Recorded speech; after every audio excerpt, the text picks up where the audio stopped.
J. Bloom of the Morrison Center when I served on that board. He said there are 3 important B's for moderating a program: be brief, be good, be gone. I know I can nail at least the first and the last. First, I'm very honored to be City Club president and to have the opportunity to work with an exceptional board and an extremely talented staff. There's a well-known axiom that the best is the enemy of the good, and this will be one of my watchwords over the next year. The choices we will be making as a city and a state and a region need to be the best, unqualifiedly the best, not just the best of what is available or possible or expedient or popular. This presents many challenges, and to quote the City Club mission, as Lloyd did earlier, provides us with both an opportunity and obligation to inform ourselves and the broader communities of which we are a part in public matters and to arouse a realization of the obligation of citizenship. No easy task these days. My email address will be published in the bulletin, and I encourage you to communicate directly with me about any and all City Club matters. Nancy, I hope that's all right. On a lighter note, I'd like to announce what I think is a first for the City Club, which is my dedicating this year's broadcasts of the Friday program to 2 of my former bosses at ABC News in New York, Bill Sheehan and Marty Rubenstein. They claimed that America was not yet ready for this voice to be on the air. So once again, Portland leads the nation. To that same end, I liken this coming year to a new PBS import a la Masterpiece Theater's Upstairs, Downstairs. I like to call it the Catskills meets the Cotswolds, since you'll get Bette Midler when I preside and Sir Lawrence when Patty stands here. Again, thank you for allowing me to serve as president of City Club, and I would like to offer a special thanks to former City Club President Jim Westwood. I don't know if Jim is here with us today. Jim initially sponsored me for club membership almost 20 years ago. Now to today's program. As Pete mentioned earlier, our board host seated at the head table is Patty Tillett. He will ask the first question of our speaker. Following Patty's question, we will open the floor up to questions from City Club members in the audience. Please line up behind the program at the center of the room, even before Patty is finished, so that we can take as many questions as possible. Please keep your questions to 30 seconds. I don't know if Dan Goldie brought his bell today or not. Broadcast of City Club programs this quarter is made possible in part because of corporate underwriting from Portland General Electric, Schwabe, Williamson & Wyatt, Weyerhaeuser Company Foundation. We are very grateful for their ongoing support. It is now my privilege to present to you Oregon Governor John Kitzhaber, who will introduce our featured speaker, Washington Governor Gary Locke. Not quite so fast. But you can stand here. I was going to first say that Governor Kitzhaber and I once lived together in Denver. But I thought that might create a somewhat false impression. It was, however, too good a line to pass up.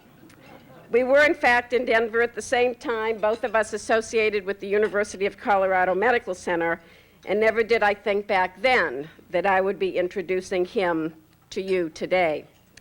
I'm also enormously grateful that the first program of my presidential year focuses on education. A good case can be made that one of the most reflective expressions of a community's values is the commitment it makes or doesn't make to education. And we have a lot of work to do in this area. It would certainly be great if the Blazers were able to tie the NBA series tonight, but I would argue that an equally important home court advantage will only come when we make a meaningful investment in education, both K through 12 and higher ed.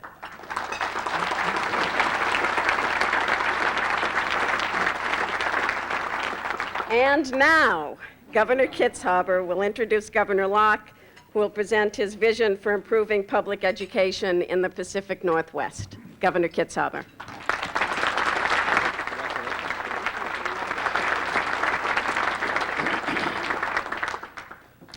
Well, I'm very proud to have this opportunity to introduce a good friend and esteemed colleague from the North, Washington Governor Gary Locke. Being governor of either Oregon or Washington brings with it a whole host of challenges, whether that's managing the tremendous growth that both states have experienced over the last decade, or maintaining important trade relations with the Pacific Rim, or protecting our unmatched environment and natural resources. But there's another role that we governors play, one that's not written down in our job descriptions, which would be our respective constitutions, and that role is educator-in-chief. Because I think serving as governor has a very distinct and eye-opening effect on one's perspective about what our citizens need most in today's world, and that is quite simply a world-class education. And as a result, it is more and more important, I think, for governors to ensure that their respective public education systems, from pre-kindergarten through higher ed right into lifelong learning, educate and train not only tomorrow's workforce, but the workforce of 10 or 20 or 30 years into the future. And that, of course, is what Governor Locke is going to talk to us about today, education. And it's absolutely necessary in today's world. When I was first elected to the legislature from Douglas County in the late 70s, you could drop out of high school in the 10th or 11th grade and get a good job in the woods or in the mills with good benefits and good wages and expect to have that the rest of your life. And those days are simply gone forever. And the same economic transformation that's occurring in Oregon is, as I'm sure Gary will tell you, occurring in Washington as well. Natural resources and Boeing are being eclipsed by information and technology industries. So to prosper in this new economy, our children need a whole new set of skills, far different than the ones that we had. Now, I have to take just a moment and share with you that Gary and I actually have quite a bit in common. We were both born in Washington State. We were both educated in the public school systems of our respective states. We both went to the East Coast for college. We both returned here to pursue our careers, I as an emergency physician and Gary as King County prosecutor. We both served in our state legislatures for many years, and of course both of us fathered children during the first term as governor. Gary has one up on me in that category. There's one final similarity I just want to mention very briefly, because I think it's very telling, and I think it's had an enormous impact on both of us, and that is both of our fathers served in Europe in World War II. My father, Albert Kitzhaber, in the 8th Corps of Patton's 3rd Army, and Governor Locke's father, James Locke, in the 5th Armored Division, also under General Patton. And one of the greatest things that's been handed down to me as a child of a World War II veteran is a very deep appreciation for everything I've been given. The opportunity to have a good public education, the opportunity to raise my son in such a beautiful place, and the opportunity to serve in a great democracy. And I'm sure that Gary will tell you the very same thing, perhaps even more so, that the opportunities afforded to him by his father and his father's generation are truly priceless. And I don't hesitate to say that much of what drives both of us as governors to provide a world-class education to our citizens, to protect our land and our air and our water, and to do all we can to provide a good quality of life to the people of our respective states. All of this, I think, is derived in large part from the contributions that we saw our fathers make, and witnessing firsthand the service they gave to ensure that we have this democracy that we enjoy today. So with that, members of the City Club, it's my very great pleasure to introduce to you a good friend, a great leader, and a great educator-in-chief, Washington Governor Gary Locke.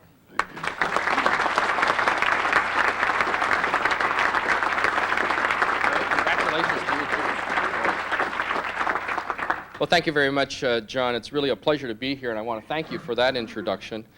I also want to acknowledge Lloyd Anderson for his great contributions as the leader of the City Club this past year, and also want to welcome and wish you, Harriet, all the best of luck in this new year. I'm really touched by Governor Kitzhaber's reference to our dads serving in World War II, because I just came from the General George C. Marshall lecture series over in Vancouver at Hudson's Bay High School, in which Tom Brokaw is the main speaker via satellite.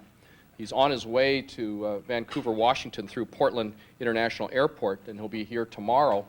He was coming from Moscow, interviewing President Putin, and then quickly grabbing a flight, not making it here in time, and so stopping off in New York to deliver his broadcast live via interactive two-way video conferencing, and then he'll be here tomorrow. And the point of the Celebrate Freedom 2000 efforts and events this year is honoring the greatest generation. The greatest generation, as Tom Brokaw terms it, those who lived through the Depression and served during World War II. Not just in the armed services, but the men and women who worked in the factories to sustain the war effort during World War II. And almost more than half of the people he profiled in that book, The Greatest Generation, were brought from all corners of the United States to Vancouver, Washington, for these festivities, and they'll be honored over the next several days. So I really appreciate your comments about that, because I do believe that so many of us, my generation, have taken for granted the sacrifices, the hard work, the perseverance, and the dedication of our parents and grandparents who lived through the Depression, who worked very, very hard, and who served our country during a great time of international crisis. And so much of what we take for granted was due to their blood, sweat, and tears. And we are so very, very lucky to live in the country that we do live in, thanks to their efforts. It's also a pleasure to be here at the invitation of Governor Kitzhaber, a man who eats, breathes, and sleeps salmon. And we've really been able to work, and of course he fishes it all the time. He's always known at various conferences to take another day off or so to go off and do fly fishing or whatever. And we've really enjoyed a good working relationship over these last several years, and in many ways he's been kind of a tutor and a mentor for me. We all know that Washington and Oregon are wed in a way that few states are.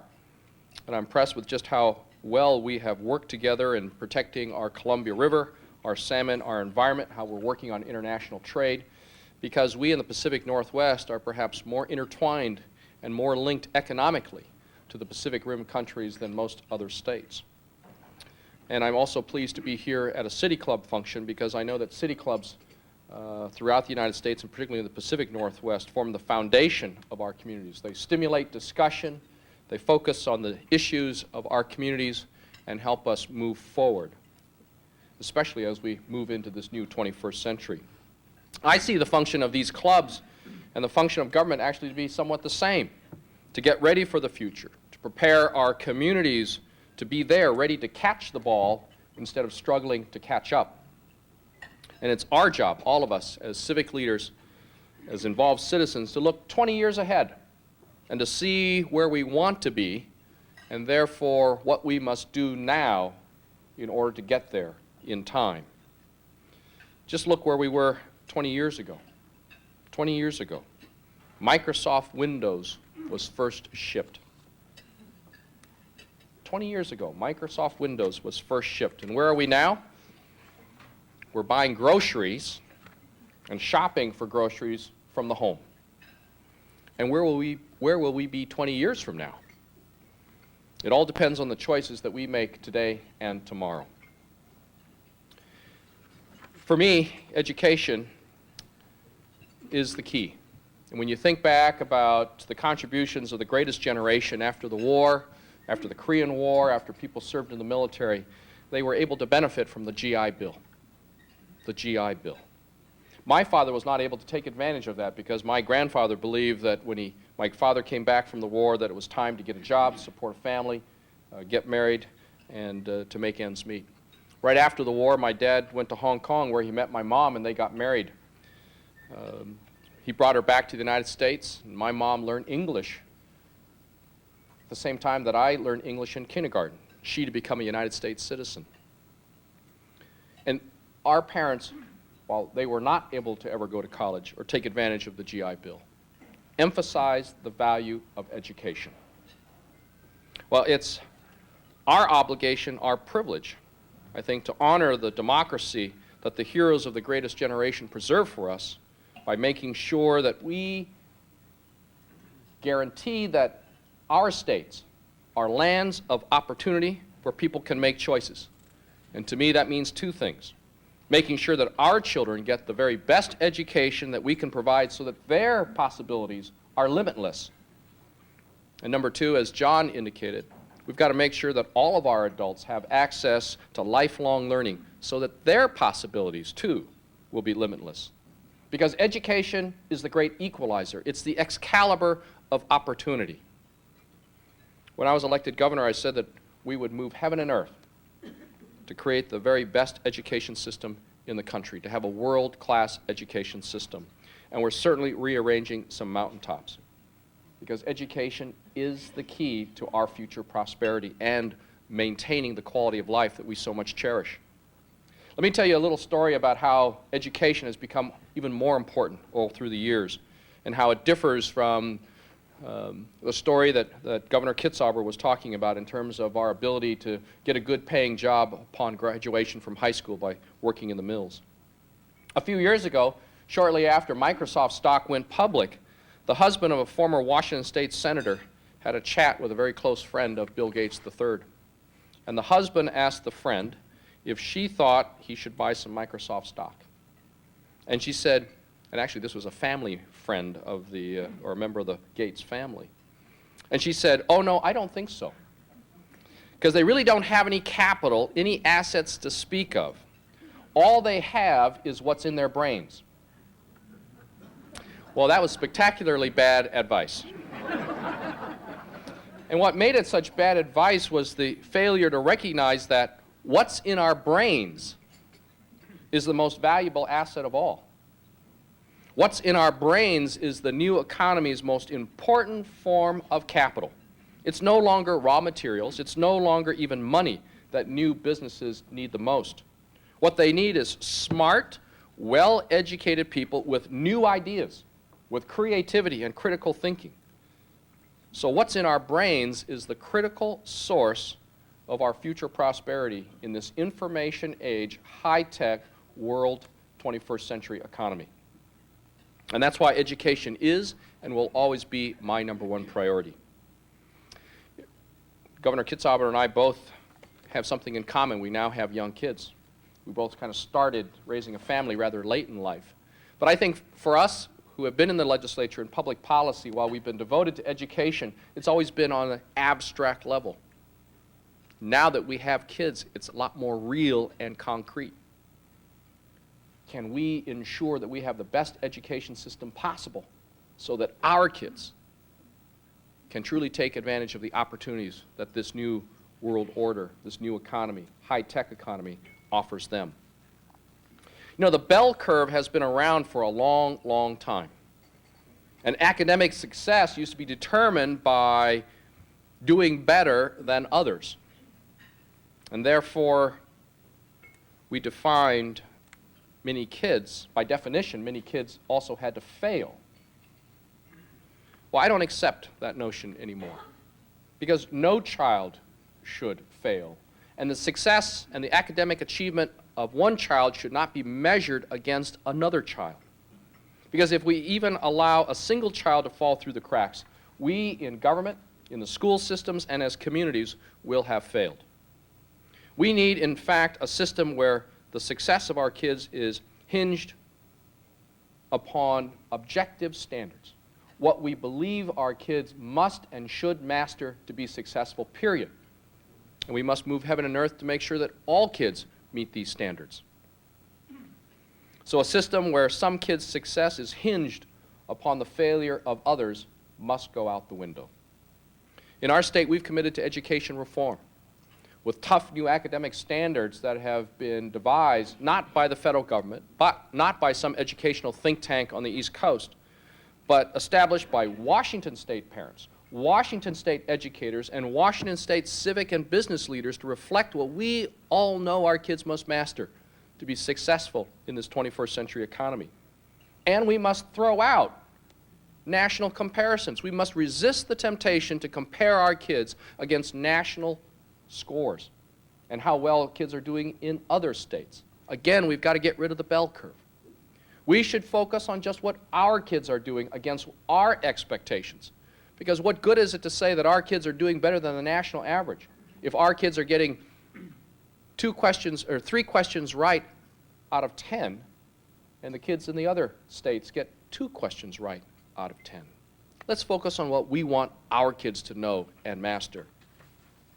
And therefore, we need to stay the course on education reform, and we need involvement by all communities. But having embarked on tough standards, we need to completely realign our education system to make sure that policymakers, having set the policy, do not micromanage the school systems, but get out of the way and give latitude to the school districts, parents, and educators to get the job done. By using tests, standards, if a child is no longer competing against one another, but against himself or herself based on those states' learning standards. And in our state, we now have standards for reading, writing, listening, and math. Science will soon be added along with other subjects. We test at the 4th grade level, the 8th grade level, and the 10th grade level. In this way, if a child is not learning a skill that they need, we can identify the problems and address it quickly. You know, for instance, when our first 4th grade test came out several years ago, it showed that less than half of our 4th graders were reading up to these new standards in reading. You know, it's not that our kids are less bright than they were several years ago. It's simply that we have higher standards of them. And we could not wait until 4 or 5 years from now with new curriculum, new training of our teachers, and say that the new 1st and 2nd graders will be taught to read to the proper grade level. Because what are we saying about those 4th graders of several years ago? 4 or 5 years from now, they will have been almost ready to graduate. Are they expendable? No. And so we created the Washington Reading Corps, and in 1 year time, we recruited over 11,000 volunteers tutoring to some 23,000 struggling readers in school. And the test scores rose dramatically. And schools with a Reading Corps program had gains in their reading scores at twice the rate of schools without a Reading Corps program. So we know that individualized attention works. And we know that reading is the foundation of all other academic success. And so we're proud to say that not only have reading scores gone up among these children, but our test scores have gone up for 3 years in a row. But there's still more to be done. But the point of the Reading Corps program demonstrates that individualized attention is key, because we know that all students do not learn at the same pace. You know, classrooms with 30 or more students are impossible for teachers to reach every student and to provide the individualized attention that those students need. If a teacher is working with a gifted student, the average, the struggling student, has to suffer. If the teacher is working with a struggling student, the gifted, the average student, suffers, and the cycle continues. We have got to focus not only on education reform, high standards, we've also got to focus on reducing our class sizes, especially in the early periods, where we know that we can make a great difference. The state legislature in the state of Washington in the last 2 years has provided extra money to help reduce class sizes in the early years, and along with some federal dollars, we've been able to get those dollars out to local school districts. And the districts have had great flexibility in how they achieve lowering class sizes or individualized attention. In one school district in the state of Washington, 1/3 of all their 1st grade classrooms have fewer than 16 students. And the teachers report that they're able to complete their entire year's lessons plan by February and March. Other school districts actually put 1st graders and kindergartens together. And then halfway through the day, the kindergartners go home, and then the number of students remaining in that 1st grade classroom is about 14 students. So we were really trying to provide that local control, that ingenuity, and that flexibility and that creativity at the local level. But we're committed to reducing class sizes in our classrooms, especially in the early grades where it makes a big difference. But we also need then regulatory reform of our education system.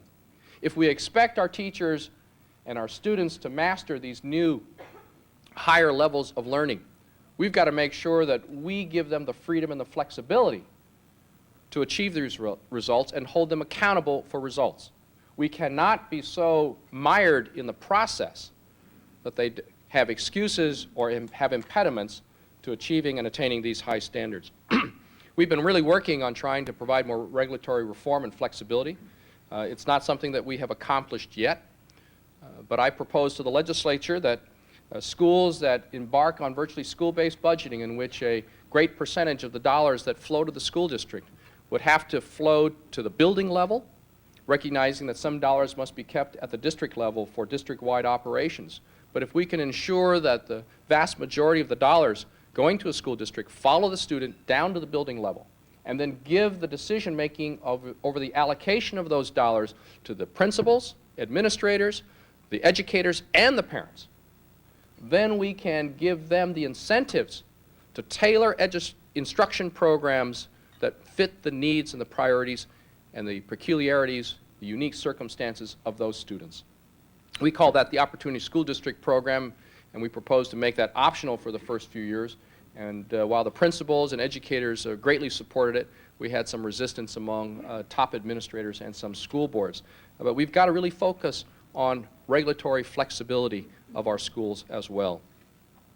We also need to make sure that our teachers are high-caliber teachers.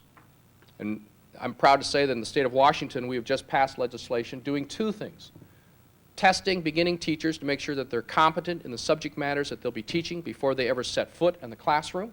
That's important, because if we're expecting higher standards in testing our students, shouldn't we do the same of our educators? But more important, we have established a professional standards board composed of educators and members of the public to set the high standards for all members of the teaching profession. Just as we have professional standards boards for doctors, nurses, accountants, engineers, acupuncturists, and so forth, we should have the same for our educators. And so I'm very pleased that we are embarking on this, and it's something that I think that all states should have and consider. Because I really believe that through professional standards boards, these boards will actually help set the curriculum of what teachers must know, and will also help shape our colleges of education in the type of instruction, in the type of preparation our college students receive, so that they can truly be relevant, effective, and inspiring teachers in the classroom. We also, of course, need to focus on teacher compensation. Teacher compensation. I think it's an injustice and quite an indictment if our baristas and people serving coffee can make more money than a beginning teacher. What type of value statement does our society make when we devalue education the way we do? And certainly those who are in the education field after several years have other opportunities, more lucrative opportunities to pursue and to gain more money. And we're losing too many of our teachers after just a few years. We need to really restructure and re-examine our compensation schedules for teachers to ensure that we keep our best and our brightest. Not that money is the sole answer, because a lot of our educators, most of our educators do it for the love of children, because of their care and their concern. But these educators also need to support their families. They've got to be able to support their families, and we need to give them the respect that they very much deserve. One thing that I very much believe in, that I believe is gaining national momentum, is extra pay for exceptional teachers, performance-based compensation. We do it in the private sector. We're doing it even among prosecutors. Not all prosecutors are paid the same. Not all public defenders are paid the same.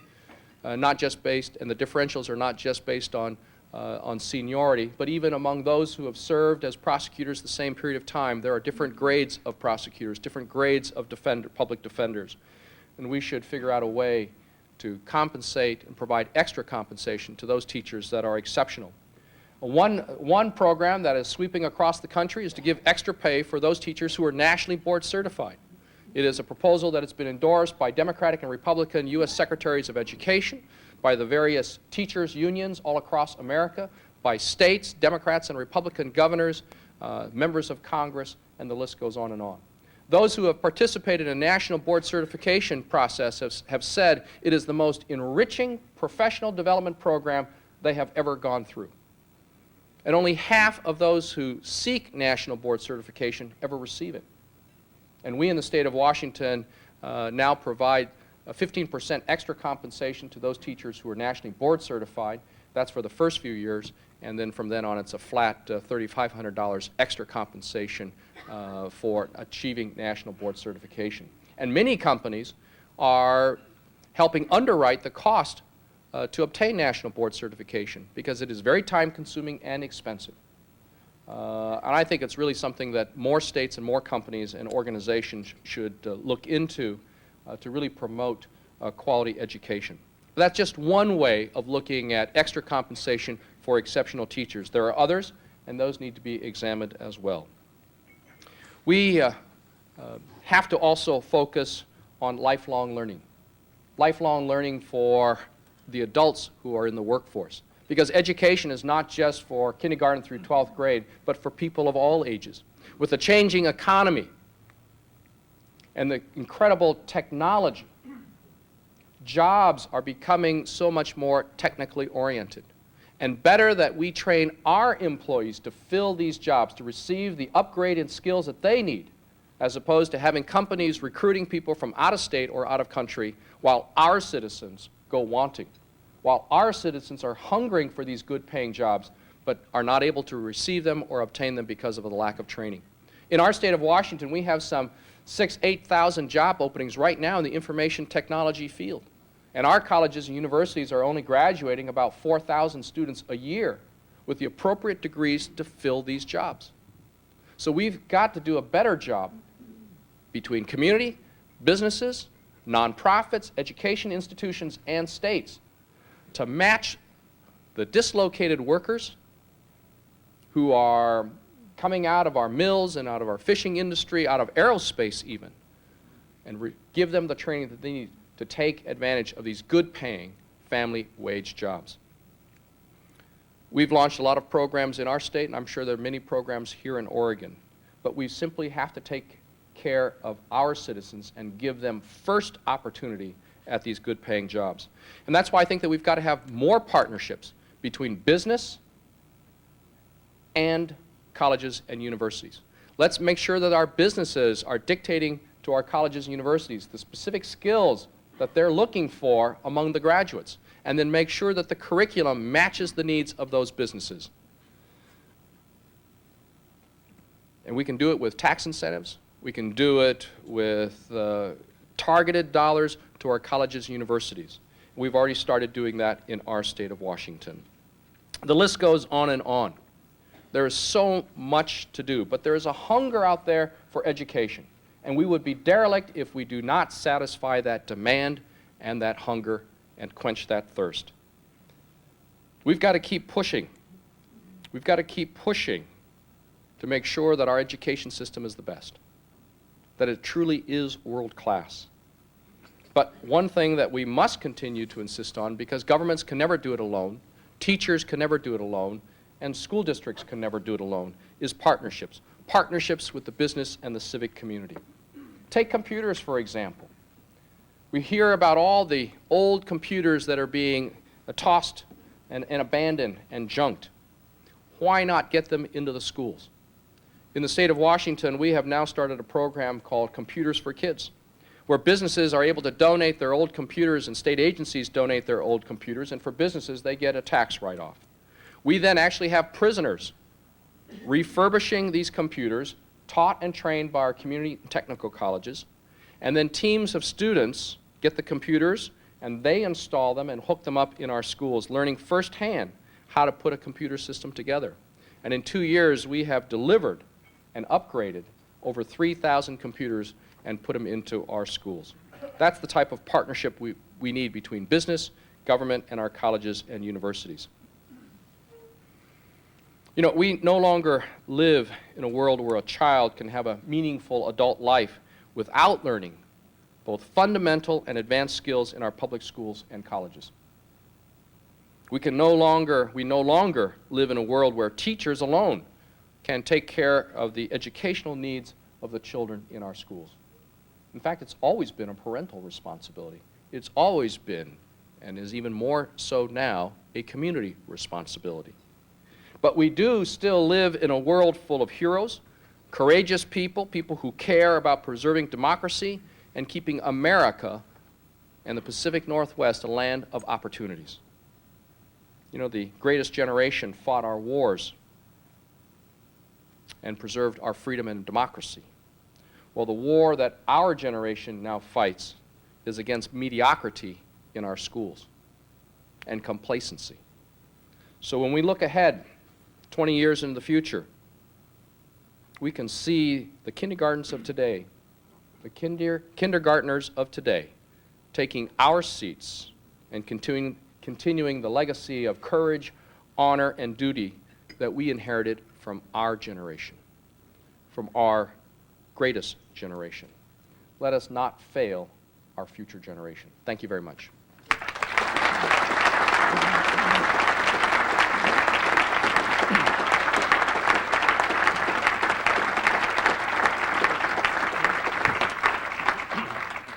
Thank you very much, Governor Locke.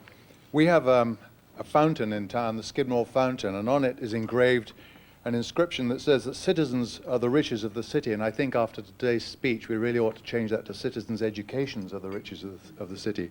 I want to digress a little from the mainstream of education and ask you a question about the quality of the environments in which our children grow and learn.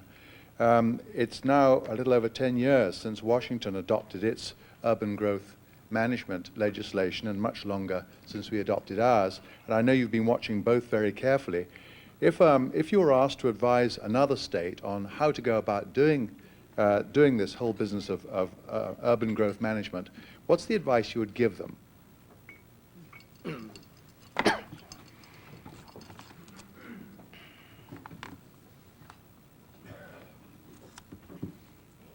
Wow. I think the key to effective growth management is to, first of all, educate the citizens on the need for growth management and the value of growth management. That without sensible growth, that the cost to the citizens is going to be even more enormous in terms of how do we pay for all the roads, the sewers, because we're already crippled, and states and local governments are already lacking in those funds to pay for that infrastructure. And without sensible growth, then it's going to cost communities even more. And who's going to pay for all of that uncontrolled, unbridled growth? We need to educate citizens and ask them, do we want their communities to look like Southern California, Orange County? I also think that any effective growth management policies must have flexibility and allow for the differences between essentially urban areas and rural areas. That what works and what's needed in the urban areas is going to be very different from essentially rural areas. So there has to be flexibility. And even within an urban area, there has to be flexibility so they can achieve whatever policies a community may want to establish in different ways. When I was King County Executive, which is the Seattle metropolitan area, we were able to establish a growth management policy that calls for flexibility over time, reevaluation, and we won a lot of national awards for that type of flexibility, in which we encourage partnerships between developers and environmental groups to actually preserve more open space. And so I really believe that flexibility is the key, not only within an urban area, but also flexibility and differences in terms of how you approach sensible growth between urban and rural areas. And people need to really understand the significance or the benefits, economic benefits of sensible growth in terms of the huge cost of infrastructure. All right, Lou Frederick, City Club member. Welcome, and this is a topic that is very close to my heart and my profession at this point. I have with me two students from the Environmental Middle School here in Portland.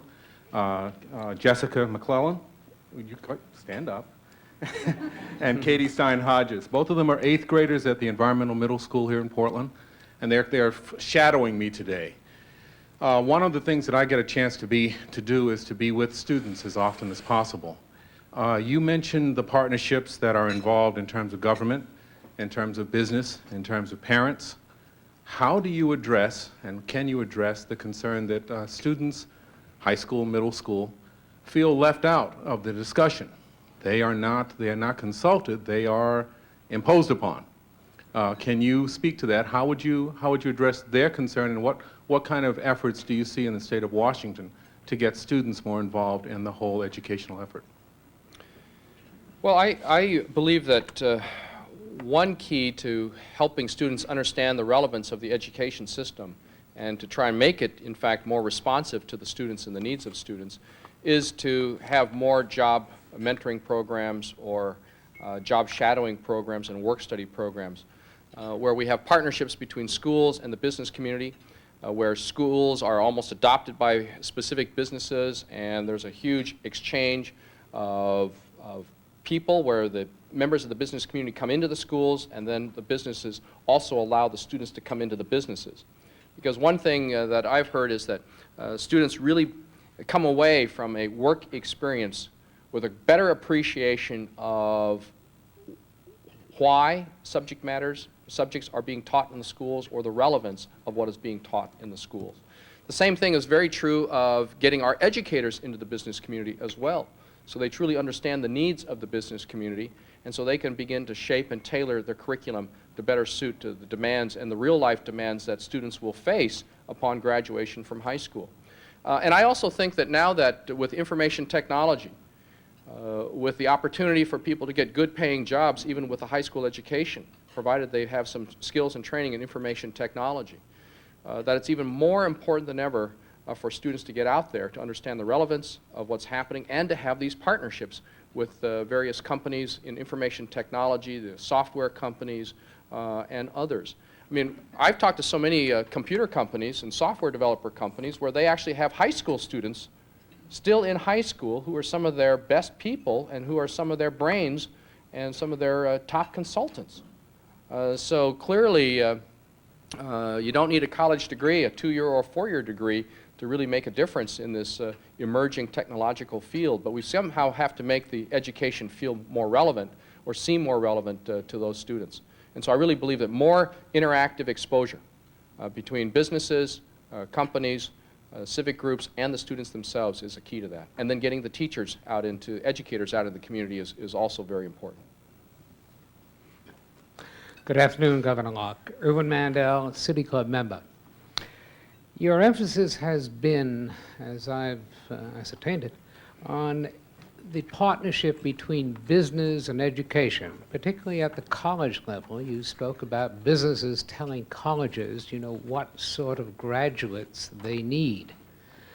I may be a bit old-fashioned as a former college professor, but I always thought the purpose of a college education went beyond the technical aspects, that college was not a trade school for learning skills. And I agree with you, the most important product any of us have is what is in our brains. But we need more than just the technical in our brains. The broad-based liberal arts education, I think, still provides people with the capacity to think, and think abstractly more than any technical education. What disturbs me is the emphasis you've constantly put on business, and it is necessary. I realize it is very necessary in today's world, but the business demand upon a college for what sort of student they want coming out. Do you see a problem, possibly? Well, first of all, I thoroughly agree with you. I mean, I really believe in what people call a liberal arts education, a very well-rounded education. I'm constantly telling young people when they're off to college, take a sampling of the courses. Don't be too quick to major in a particular field, but get a wide array of courses, because this may be your only opportunity to take those courses. And I even regret not being able to or not having taken some courses when I was back at Yale, and wish that I could have taken some of those art history courses and literature courses and so forth. I have been constantly emphasizing to our colleges and universities the need for critical thinking, even in the vocational programs, even in an auto mechanics course, because the technology is changing so rapidly that you can teach a person how to tune a car to yesterday's standards with a carburetor and tachometer and all those tools that we had. And I used to love working on cars. But the technology has changed so much that it's become computerized. Even people who work on John Deere tractors and combines, these $250,000 machines, where the steering wheel is not connected to a rack and pinion steering system. It's connected to one of 6 computer banks. And people who are servicing these $250,000, $500,000, $1 million machines are having to learn computer skills and how to be computer technicians. And so the way to constantly adapt to the changing technology is to make sure that people are good critical thinkers. Memorizing things is not going to serve us well.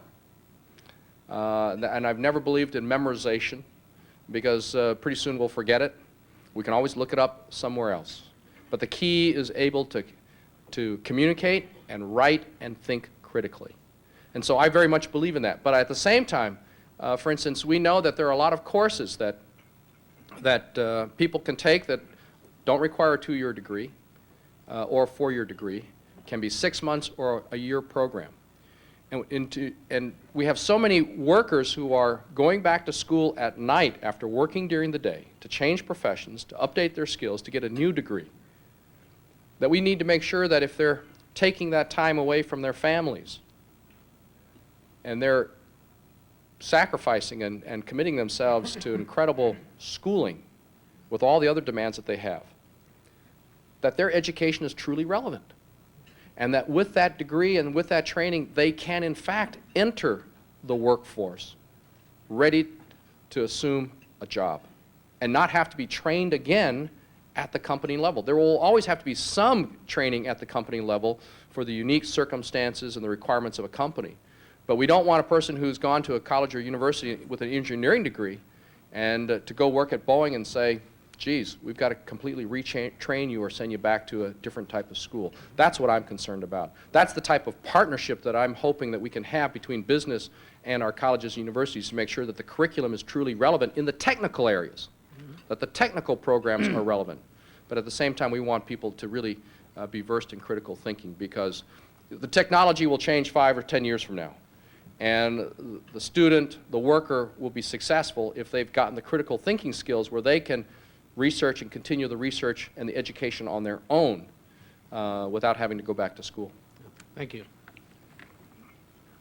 Yes. Hello. I'm Annette Farmer, City Club member. Governor Locke, recently the state of Kansas passed a law which is going to exclude the science of evolution in the curriculum. And instead, they are going to be teaching only creationism. Now, I know we have had here in Oregon some of these people that are insisting on this type of teaching. Do you have the same problem in Washington? And what is your legislature doing to stop that? Because it's going to be very detrimental to the intellectual development of the children. Well, we've had some of those debates in our Washington State legislature as well, and we had a person who was the chairman of the Senate Education Committee 2 years ago whose #1 legislative agenda was to put stickers in all of our science books saying that evolution is a theory. And thank goodness that did not go very far. So far we've been able to avoid some of those controversies at the state legislative level. I'm sure those controversies are continually within local communities and at local school boards, but thank goodness that is not a state policy, and that's being handled on a case-by-case, community-by-community basis. So I think we need to ensure that people are vigilant and active and speaking out when there are those attempts to really narrowly define what type of education our kids receive. Well, there is the organization of People for the American Way, and they're constantly working in that direction, but it's getting more and more pressure from some of these people, that are insisting. Well, that's why you need community groups to fight back and to be very vigilant and to spread the word and to tell people the dangers of that type of narrow curriculum. Thank you. Great. Hello, I'm Carol Turner, City Club member. One of the issues actually facing Oregon right now regarding education and facing, I think, as I understand it, many states in this nation is the support for high standards, and yet when it comes to the accountability as meant by testing, There's some definite complaining and concern about that in terms of the time it takes and the possible consequences. How do you see this occurring in Washington? Well, we're having controversies over our testing. I mean, some people will argue that it's too intrusive, takes too much time. Others are concerned that it may not be culturally relevant, or that for those who are of limited English speaking, they're at a complete disadvantage in taking these tests. The method of testing can always be improved. And we ought to examine all of these issues and try and resolve them. But that should not be an excuse for abandoning high standards. We should commit ourselves to high standards because we know that our kids are truly capable of achieving more if we simply ask them and if we set those expectations. The challenge then is, what is the appropriate test? How can it be done in a way that's not intrusive, that really reflects and measures the critical thinking and the skills of every student? Because not every person takes tests well either. Just as not every student learns in the same pace, not every student is a good tester, and we need to figure out different ways of trying to measure their learning. But let's really focus on higher standards. Now, those states that have embarked on education reform, some of them, if they didn't prepare their communities well enough in advance and began having severe consequences for those who failed the tests, the uproar was so loud among parents that the political leaders and the school leaders abandoned education reform. Now, that doesn't help our students. You know, we don't serve our students well by just saying we're going to lower our standards or go back to lower standards.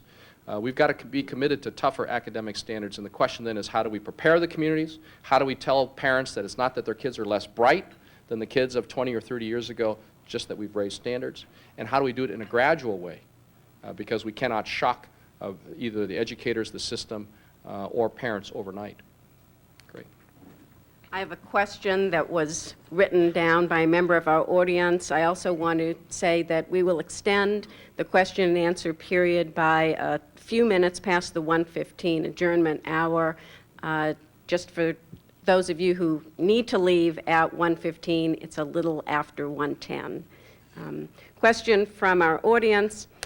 Governor Locke, could you please address the value of investing in education versus the value of investing in prisons, and how we might change the public perception that the benefit to society is more likely to come from the former rather than the latter?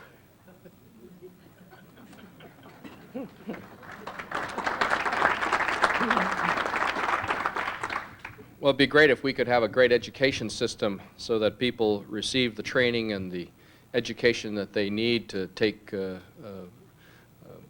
assume a good place in our society, a rightful place in our society where they are not committing crimes.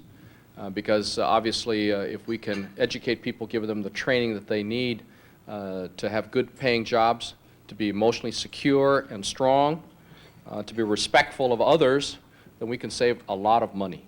You know, our state of Washington only spends a few $1,000s a year per student on average, and yet we spend over $20,000 a year to incarcerate people in our prisons. Because in a prison, and we're building prisons like one every 36 months, it's several crews, shifts of people, 3 shifts of people, 3 shifts during a day, 7 days a week. It's incredibly expensive. And we could be doing so much more with those dollars to educate the students of our state and our entire country. But it's not one or the other, because obviously there are dangerous people out there, and they need to be punished, they need to be incarcerated. But we need to try and spend more money on prevention and intervention, especially in the early years. The research is showing that most kids, the human brain is almost fully developed by age 3. You know, a baby when born has about 25% of the brain developed. But by age 3, virtually 90% is developed. And that's not talking about just the brain mass and intellectual capacity, but also emotional stability. And so we really got to emphasize to all caregivers, both parents and grandparents and aunts and uncles and child care workers, the importance of intellectual stimulation and nurturing of our children at the very earliest ages.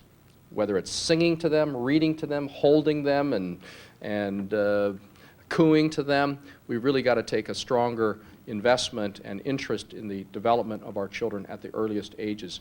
And that can have dramatic results and in influence in terms of cutting down the number of people who are emotionally unstable and people who have behavioral problems later on in life. So it's not one or the other, but we do need to spend more money on prevention and intervention programs, and hopefully down the road we can cut down on our expenditures for prisons. Governor Locke, Ray Polani, a City Club member. I know that Washington State's preparation for the future includes much more than public education. It's about choices in the future and expectations for the future. And I wonder if you would care to tell us a little bit about the funding for alternative transportation, public transportation, in like trains in the Columbia Corridor, in the Cascade Corridor, for freight as well as passengers between British Columbia, Washington State, and Oregon, and the assistance that you have provided to Sound Transit, where the locals have committed $3.4 billion to a substantial expansion. How can you been able to do that in the post I-95 initiative, I-695 climate? Oh boy, transportation is a major issue in our state, and it's something that we must focus on, and the needs of our state and our region are in the tens of billions of dollars over the next several years. And in the aftermath of Initiative 695, a lot of the road projects and transportation projects that were approved just 2 years ago by the voters had to be significantly curtailed. But we were able to find some money, some temporary rescue money for local transit for bus systems, but that's only one-time rescue money.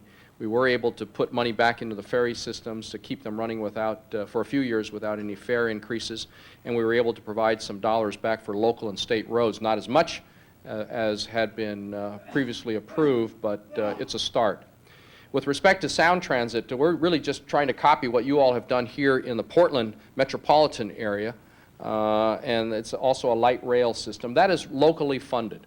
That was a locally approved 3-county funding source that will provide for both heavy rail using existing train lines, a light rail system, and a regional bus system. And it's not perhaps as big as the Portland system, but it's a start. But that's locally funded. Yeah. Marcus Samantel, City Club member.